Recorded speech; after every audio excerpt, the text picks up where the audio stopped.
So the Bay Area might see a little bit of relief in the housing prices soon, hopefully over the next year or two. It's not going to be crazy. You're not going to see the housing prices just drop down 10, 20, 30%, but there might be some more affordable options coming to the market. And I'm sure people are going to snag them quick. So essentially, Gavin Newsom just signed like 20, 30 new bills that are allowing and promoting for a lot of cheaper development of properties, promoting cities to develop those properties, stuff like that. And one of the biggest bills, what they're allowing the Bay Area and the rest of California to do is essentially change the single family zoning of a house into a duplex, triplex, whatever, if they have enough space, which they weren't allowed to do before. If you had a single family zoning, that was it. They changed that, so now for investors or foreign investors, because we have 46% of our cash buyers in the Bay Area are foreign that want to rent out properties, they're going to have no problem changing that single family home into a duplex or putting a tiny home in the back if they can, or converting the garage into an additional housing unit, stuff like that. All of those things are getting pushed in all of these bills that he signed. So we're going to see, we have the potential based on the size. So there is some restrictions. It still has to meet the requirement of the size. It can't be too small and you can't just change any house into a duplex. It still has to meet that county or the statewide size requirements. And so we have about 700,000 units that could potentially turn into duplexes. Now, are they going to?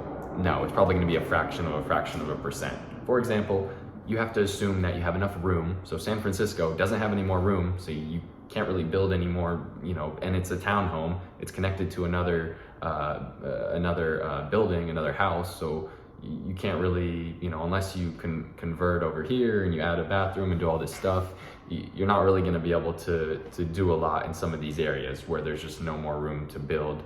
But if you have a backyard and a front yard and you've got a bunch of space back there, that's where this is going to mostly come into play. And then secondly, you also have to assume that the people have enough money to convert it into a duplex or a triplex and separate those units and add other entrances and bathrooms and potentially kitchens and stuff like that. So how many people have the money to do it? How many people have the space? How many people want to do it? And they have two options, right? If it is an investor, they have the option to either convert it to a duplex, or they could keep it as a single family home with their front yard, backyard, whatever space it is that they have to allow them to do that. And that may potentially become a selling point for them in the future, because if everybody else is converting their homes, and they're the only one with, the space in the front yard, the backyard and everything, that could potentially mean that they're going to get a higher price tag at the end of the day for it, as opposed to cash flowing the property by renting it. If they duplex it and they rent it out, they're going to get cash flow, maybe potentially be able to save that up and go purchase another property. Or if they don't touch it, they don't have to worry about the taxes, keep it how it is, and the price of the house goes up, now they're able to try and, wait and figure out a tax strategy as they're pulling their money out and putting it into another property, potentially 1031 exchange, stuff like that. But yeah, so this is, I think, a good thing.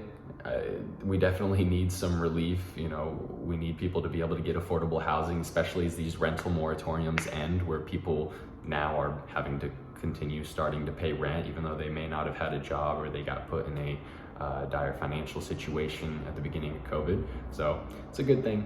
I'm going to be going over this Saturday a bunch of tips for home buyers in the Bay Area, going over why I think the housing prices are high, why I think they're going to continue going up over the next few years. And I would love to have you guys. If you have any questions, text me at 408-275-5601.